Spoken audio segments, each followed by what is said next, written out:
Om Swastiastu, perkenalkan nama saya Niputu Laksmita Dewi, absen 30 kelas 73. Saya akan menjelaskan tentang materi prakarya bab 2 tentang kerajinan tekstil. Sebelum masuk ke pelajaran, kita harus mengetahui peta materi terlebih dahulu. Nah, di peta materi kita akan mempelajari kerajinan tekstil dan seterusnya. A. Fungsi dan prinsip kerajinan tekstil. Produk kerajinan dibuat tentunya memiliki tujuan. Selain untuk menghias dan kegunaan praktis, produk kerajinan tekstil dibuat untuk berbagai tujuan. 1.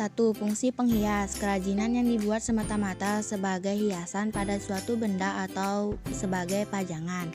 2. Fungsi benda pakai. Kerajinan yang dibuat berdasarkan tujuan untuk digunakan sebagai kebutuhan sehari-hari. 3. Fungsi kelengkapan ritual. Kerajinan yang mengandung simbol-simbol tertentu dan berfungsi sebagai benda magis berkaitan dengan kepercayaan dan spiritual. 4. Fungsi simbolik. Kerajinan tekstil tradisional selain sebagai hiasan juga berfungsi melambangkan hal tertentu. Kerajinan tekstil bertujuan sebagai fungsi hias dan fungsi pakai sama-sama memiliki nilai ekonomis. 1. Keunikan bahan kerajinan sumber daya alam Indonesia yang dapat dimanfaatkan sebagai bahan dasar kerajinan tersedia sangat berlimpah. Bahan dasar yang digunakan sebagai kerajinan sangat berasal dari bahan alam, bahan buatan, bahan limbah organik, dan bahan limbah anorganik. Semua bahan dapat diperoleh dari alam maupun diolah sendiri, bahkan sehingga memanfaatkan bahan limbah yang ada di lingkungan sekitar. Indonesia yang memiliki kekayaan alam yang beraneka ragam memberikan inspirasi bagi perajin Indonesia untuk memanfaatkan bahan alam sebagai media atau bahan berkreasi. Dalam mengelola bahan dasar kerajinan fungsi hias diperlukan sebuah teknik yang sesuai dengan karakteristik bahan dasar yang digunakan dan tujuan dari pembuatan produk kerajinan. Masing-masing teknik memiliki kekhasan sesuai dengan karakteristik bahan dasar yang digunakan. Sebuah alat dapat mempercepat dan mempermudah produk kerajinan. Peralatan yang digunakan juga tergantung kepada kebutuhan penggunaan teknik tersebut. Teknik yang digunakan diantaranya adalah teknik jahit untuk tekstil menggunakan alat mesin jahit, teknik ukir untuk kayu menggunakan alat pahat, teknik rajut untuk serat menggunakan alat hakpen, teknik sulam untuk serat dan pita menggunakan jarum, dan lain-lain. 2. Keterampilan tangan. Pekerjaan yang dilakukan dengan tubuh dan tangan tanpa dibekali ilmu desain ini semakin lama semakin berkembang menjadi kerja yang bersifat canggih, bahkan dapat melebihi seorang seniman atau desainer. Ketukangan atau perajin tidak terbatas pada keterampilan kerja tangan. Meskipun demikian, kita tetap melihat bahwa keahlian tukang atau perajin merupakan keterampilan campuran antara berbagai jenis pekerja tetapi tetap dengan dasar kesadaran material. Seorang yang bekerja membuat produk-produk kerajinan pada umumnya disebut perajin. Perajin yang telah dibutuhkan di atas adalah secara profesional yang bekerja secara konsisten berkualitas tinggi dalam menciptakan sebuah produk. Dalam hal ini sangat dibutuhkan keterampilan tangan dalam mengerjakan pekerjaan manual yang bersifat praktis seperti halnya seorang mekanik. Sebagai perajin dalam membuat produk kerajinan pada umumnya memiliki satu konsep karya yang dapat diproduksi lebih dari satu produk. Sebagai contoh, dalam memproduksi kerajinan batik dapat dikerjakan oleh beberapa tenaga kerja melalui pembagian kerja sesuai dengan di bidang masing-masing, yaitu ada tenaga bagian membatik, mewarna, melotor, dan melakukan finishing. Oleh karena itu dapat dikatakan seorang perajin membutuhkan orang lain yang memiliki keahlian di bidang masing-masing.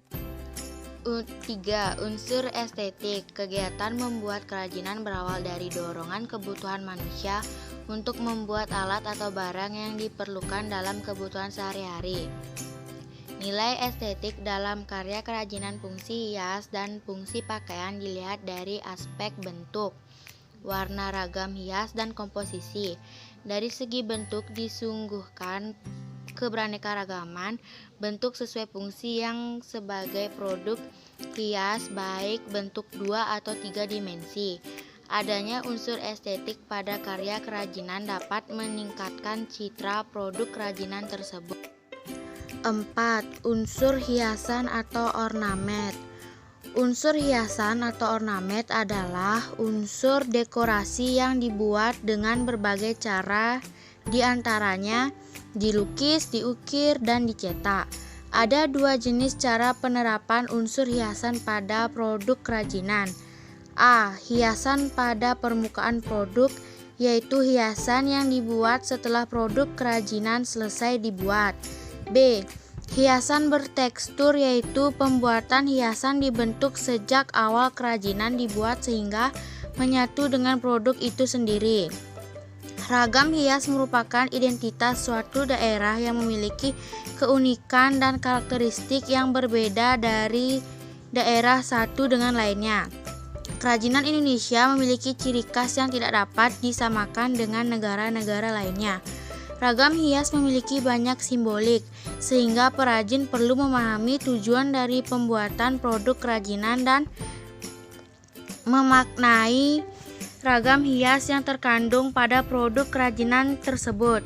Ragam hias yang ditampilkan pada sebuah produk kerajinan tekstil bertujuan untuk keindahan dan keunikan.